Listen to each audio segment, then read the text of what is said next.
Alright there guys, and welcome back to another video, and today it is time for Let's Talk About Indiana Jones and the Destiny of Dial-Up Internet. I couldn't resist. I've seen so many people over the last week or so making different meme titles for this movie, so I thought I'd give one of my own. But no, welcome to Let's Talk About Indiana Jones and the Dial of Destiny. So, I was not expecting big things going into this movie. All the reviews of this movie before I saw it were all about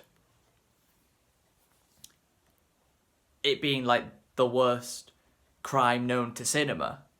That's basically what people were calling it. For me, I enjoyed it a bit more than I thought I would. It's still not a great movie, and it's not even in the same stratosphere as the first three. But I do think it is better than Crystal Skull. I will say that.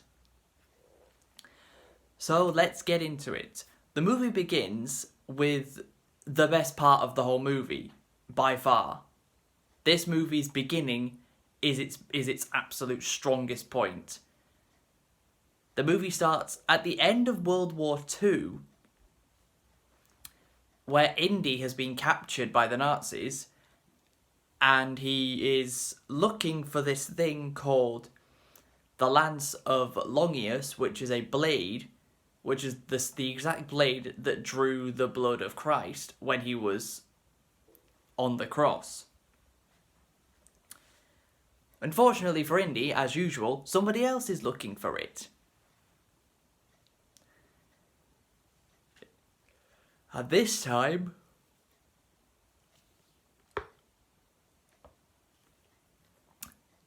it's another Nazi by the name of Jürgen Voller, played by Mads Mikkelsen, who you may know better as Le Chiffre in Casino Royale. So, Indy has been captured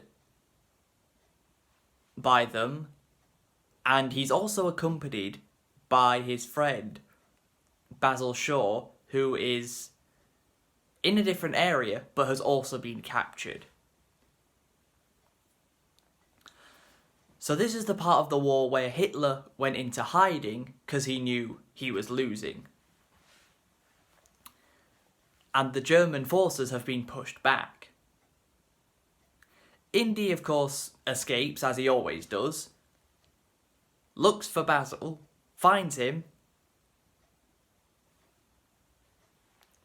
Basil gives Indy his iconic hat, his whip, all the good stuff we're used to. And then we have an incredible chase scene that leads to a train where Indy is fighting some of the Nazis on the train, including whipping the gun out of one of their hands, because it's what he does. Meanwhile, Basil finds something different.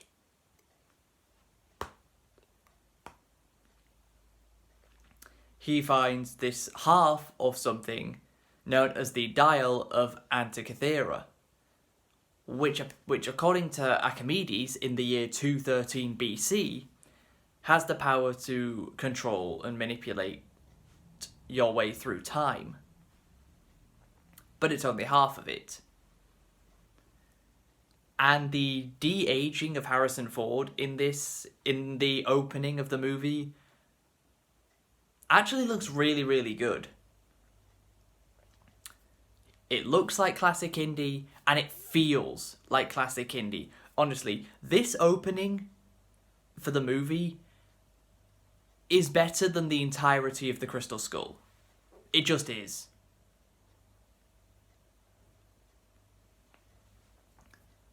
That's how good this movie starts. Like, I wasn't expecting to enjoy anything in this movie as much as I enjoyed the beginning. It was so good. Then Indy and Basil escape from the Nazis. And then we fast forward to 1969 on the day of... And it's a big celebration in New York City. As there's a big parade are going through the streets as it's a celebration of the moon landing. And this is where a lot of people have a big problem with the movie, is when Indy wakes up as an old man, grumpy, living in some very poor looking apartment building, nothing like the house he lived at in the first 3 movies, or even the 4th one. Nothing like the house he used to live at in the first 4 movies. His living arrangements this time around look so much worse. And he's also woken up by a bunch of hippies. Hippies in an Indiana Jones movie. Never thought you'd see that, did you? But it's also his very last day of being a professor.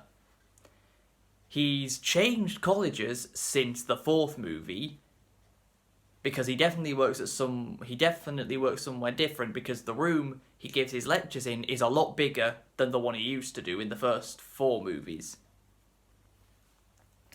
But it's his very last day, and he's retiring. Unfortunately, Mads Mikkelsen's character, Jürgen Voller, changes his name to Dr. Schmidt, and he actually helped create the technology that allowed the moon landing to happen. Nobody in America, apart from Indy, is aware that he was part of the Nazis in the war. He also even has a CIA agent helping him and his goons track down the dial. While Indy's giving his lecture, his very last one, no one seems to be interested.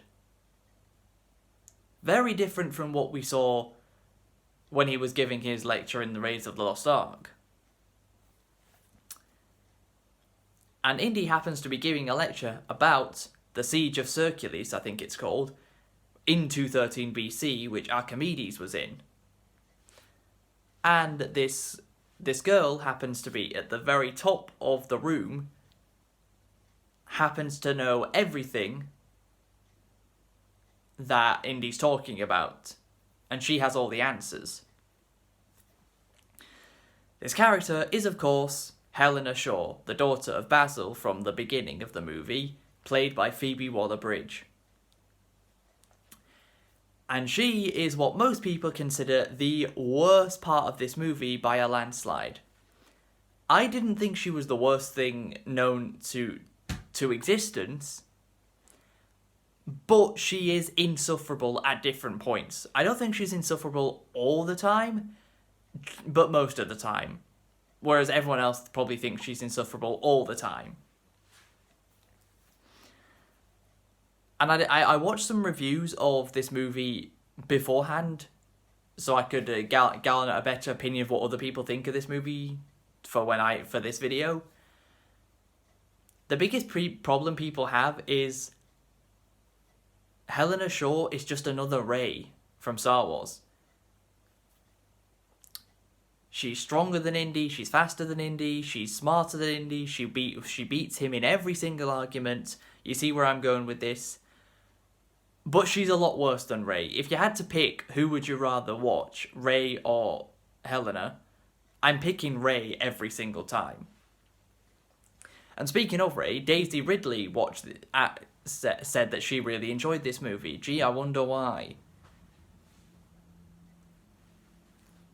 It's not like she works at the same company that made the 3 Star Wars movies that she's in or anything. And of course, whatever the next Star Wars movie that she'll be in is, because there's another one with her in coming in the future. So Indy gets screwed over by Helena once he shows her the dial as she takes it and runs off, leaving him to be cornered by the goons. She jets off to Tangier in Morocco, and he eventually finds out that's where he needs to go, with a little bit of help from Salah. Yes, good old Salah, he's back. You can't have an Indiana Jones movie with an odd number, 1, 3, or 5, without Salah and the Nazis. Those two have got to be always in an odd-numbered Indiana Jones movie. It's tradition. And Salah is still played by John Rhys Davies. All these years later, we still have the same old Salah. He's even wearing the same red fez that he was wearing in The Last Crusade, which is a nice touch.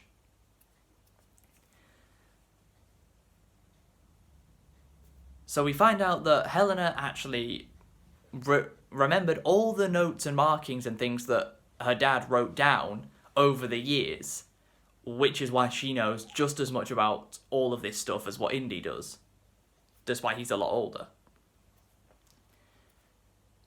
Indy manages to find Helena trying to sell the half of the dial at an auction in Morocco, because all she cares about is money.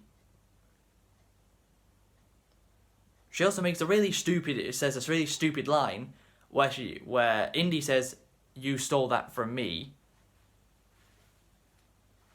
And Jürgen Voller just happens to be there as well. Yeah, another big problem people have with this movie is the villains just happen to appear when they need to be there. Like, there's no consistency in how the villains are constantly managing to find the heroes.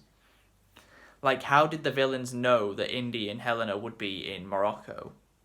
They wouldn't know that. But they still happen to be there. And I didn't think about that at the time, but yeah, that does make sense of why people are saying that. The villains do just show up whenever it's convenient. This leads to Indy meeting a new character called Teddy, who's basically Helena's sidekick. And how did she meet him? Because he was trying to pickpocket her. Gee, I wonder where we've heard that before. Short Round? Ring any bells? Yes, they couldn't even come up with an original way for Teddy and Helena to meet. They literally just copied off how Indy and Short Round met from Temple of Doom. Temple of Doom actually gets a couple of references in this movie, with Indy way further into the movie when Indy's complaining about a bad back he has while he's climbing up a mountain, some rocks, saying that I've had to drink the blood of the Kali, I've had voodoo done to me. Which he has, all of that stuff has happened. Weirdly, the movie that gets referenced the most out of the previous 4 is The Crystal Skull. I know it's the most recent movie before Dial of Destiny, but come on, why would you want to keep drawing attention to that thing that thing exists?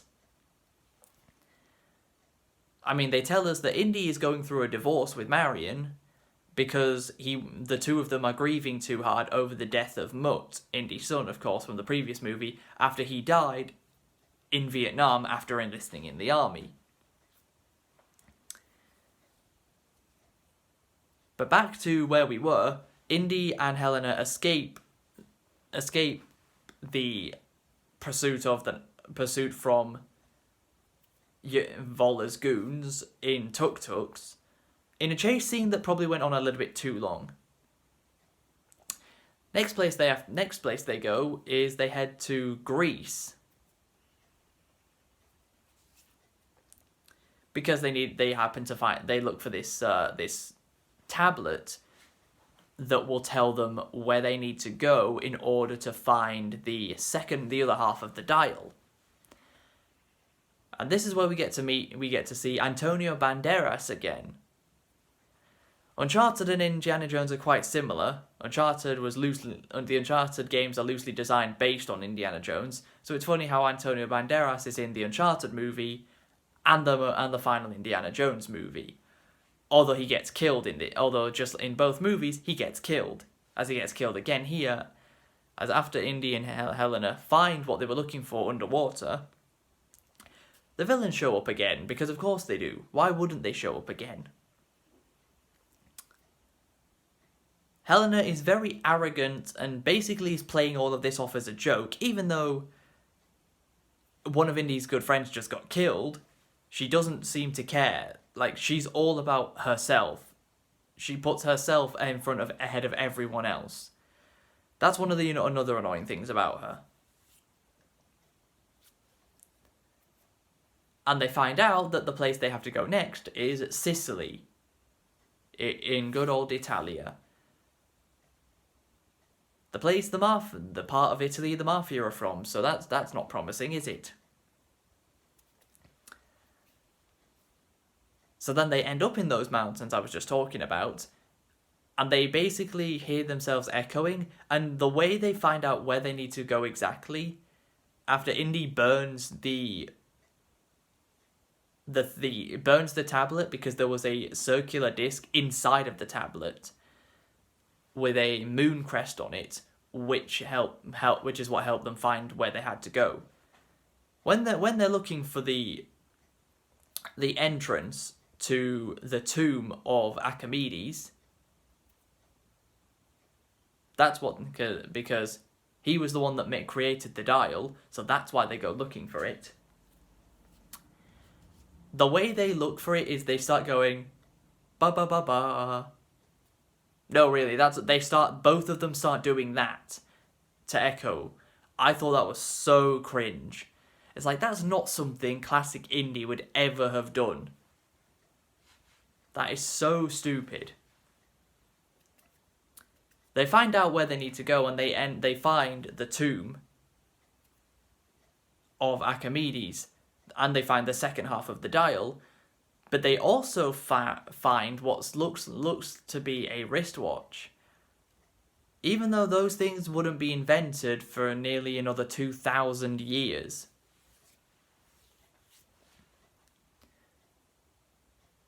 So they manage to escape, but Indy gets captured.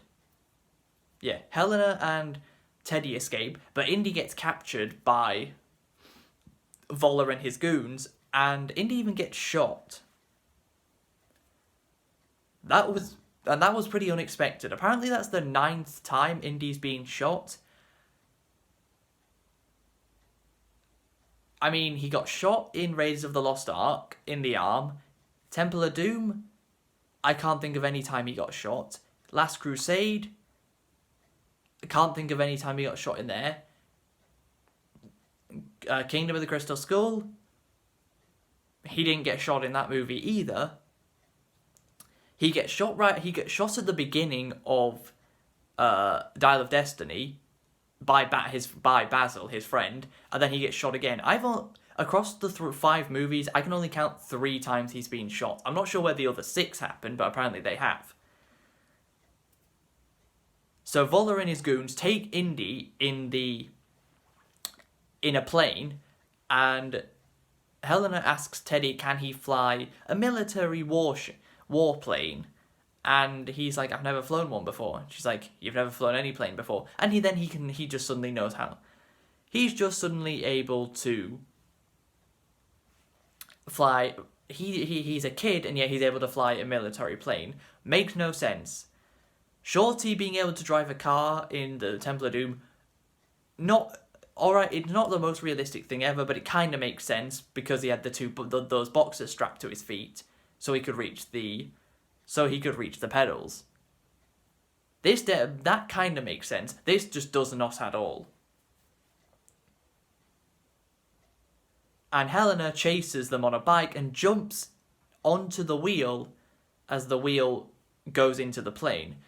Gee, where have I seen that before? Oh yeah, Uncharted 3. This movie is very similar to Uncharted 3 in my opinion. Especially with its pacing, because the first half of Uncharted 3, you're here, there, and everywhere. You're in England, then you're in France, then you're in Syria, then you're in Yemen, and then you stay in Yemen for the rest of the game. In this movie, you're in America, then you're in Morocco, then you're in Greece, then you're in Italy. This movie just goes, they go here, there, and everywhere as well.